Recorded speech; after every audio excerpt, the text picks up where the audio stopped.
how much? I give you 200. 500. No, I can give you 500. You say 250. 250 he wants. It's okay? No. Too much? Too much. Nakakahiya, grabe oh. Isa na namang tricycle driver ang gustong mang-scam ng mga pasahero. Kaya babala sa inyong lahat na mag-ingat-ingat kayo sa mga ganitong scammer na tricycle driver dahil aktual na naniningil siya ng 1,000 pesos dito sa AFAM na turista. And how much more pag tayo pa kaya na local na turista, di ba? How much? 5,000. No, it's too much, bro. 1,000 is too How much. much? How much? I give you 200. Say 500. No, I can give you 500. You say 250. Turn around. No, I wanted to marketplace. You don't Yeah. answer me. You don't understand me right. 200, okay? 250.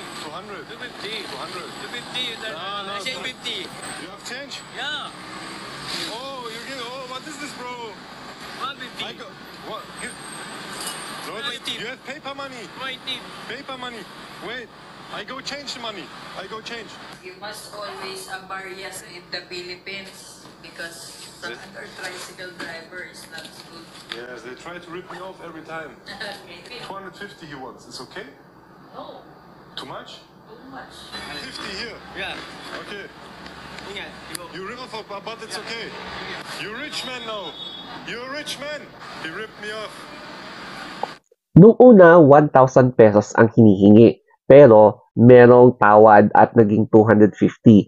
Pero kung tutuusin, napakataas na pamasahe talaga ito. At hindi siya makatarungan, especially sa mga turista, mapa-AFAM man or lokal.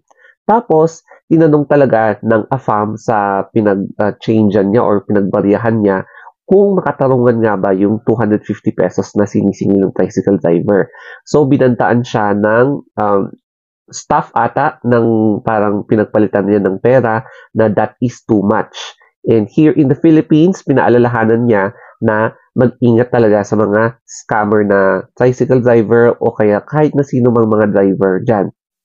Sabi pa nga niya, hindi na nga daw siya makapagpasada dahil nga medyo nahihiya siya sa ginawa niya na ang laki kasi talaga ng kanyang singil, 250 pesos.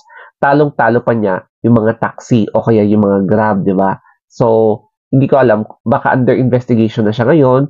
So, titingnan natin kung baka meron talaga siyang paglabag na ginawa.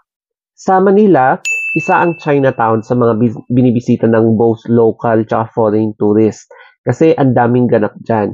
Ang mura ng mga bilihin, tapos yung mga food. So, ang daming mga food trippings na pwedeng gawin dyan. Kaya lang, masisira ang image ng isang place kapag merong ganitong mga kawatan na nasisilaw sa pera kapalit ang kanilang dangal. Sa pang-i-scam, one example is, eto nga no, caught in the act talaga na humihingi siya ng 1,000 tapos 3,500 tapos 250 kapalit ng kanyang dangal. So, ang nangyari tuloy sa tricycle driver na ito, hindi na siya makapagbiyahe dahil sa kahihiyan. And since pwede natin sabihin na isolated incident, sana hindi na to maulit sa mga iba pang tricycle driver. Bilang isang taga-probinsya dito sa Benguet at Baguio City, ilang beses na rin ako nakapunta dyan sa may Binondo area. Pero ang punteriya namin, yung tabi niya sa may Divisoria, so correct me if I'm wrong dyan, ang dami kasing murang bilihin dyan. Tapos kapag may nagtitrending na isang bagay doon sa social media, pumunta ka lang sa Divisoria. Yung pinakauna is yung duck clip. Ayan. Kaya minsan maganda pumunta dyan kasi makakamura ka talaga. Especially sa mga small business or small medium enterprise.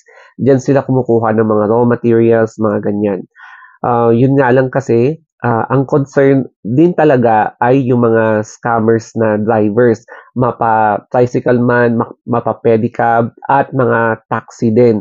So, yun yung pinakaunang concern kasi, alam mo yun, yung papunta dyan at pabalik, doon ka nadadali kasi sa mga scam at nakakahiya yung mga ganitong gawain at alam mo yun, pinapaalis niya yung mga turista sana na pupunta dyan.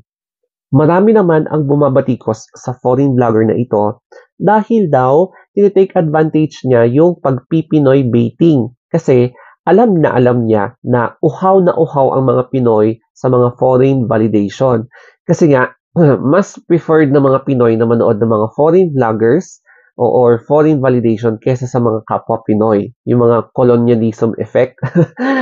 However, para sa akin, may positive outcome naman yung pag-expose niya sa mga ganitong klaseng scammer at pasaway ng mga driver na it is a reminder na may hangganan lahat ng mga pang-i-scam na ginagawa nila sa mapa-local man or foreign tourist. Kaya basing from my experience, ang maishashare ko na tips para maiwasan yung mga ganitong pang-i-scam is mag-Grab kayo. Mag-Grab kasi kung i-compare nyo sa price ng Grab, di ba, between 200 to 400 pesos, kapag i-compare mo sa mga tricycle driver na akala mo 50 pesos ang babayaran mo, yun pala, sisingilin ka ng 1,000 pesos, tapos may tawad pang 500, pero mas malaki pa rin yung 500 pesos na babayaran mo. And number 2, syempre, mag-record ka kasi panahon na ngayon ng digital technology, ng social media, para at least may record mo yung actual na pangyayari na kapag kinutuban ka na may masamang mangyayari sa'yo, i-record mo na at gagamitin mo na ito para evidence. Mapa-vlogger ka man or hindi ka vlogger, basta meron kang evidence. At syempre, ang number 3 is mag-research ka before mo puntahan yung lugar na gusto mong puntahan. Maghanap ka kung merong mga reviews, positive reviews, negative reviews, recommendations sa mga places, such as resto o kaya mga hotel, mga ganyan, para makita mo kung alin sa mga place ang potential na pupuntahan mo at hindi mo na pupuntahan. Ayan. So, I hope na may natutunan kayo dito sa video na ito, especially sa pang-iiwas laban sa mga scam na yan. And, syempre, i-report nyo rin sa mga nearest police station. Tawagan nyo, kumuha kayo ng mga hotline nila. And sana may nakarelate din dito sa video. So, I hope natulungan ko kayo dito sa video na to. So, follow me sa aking Instagram account, Story of Anthony. Ayan po, yung aking Instagram. So, that's it guys. Thank you and have a wonderful day.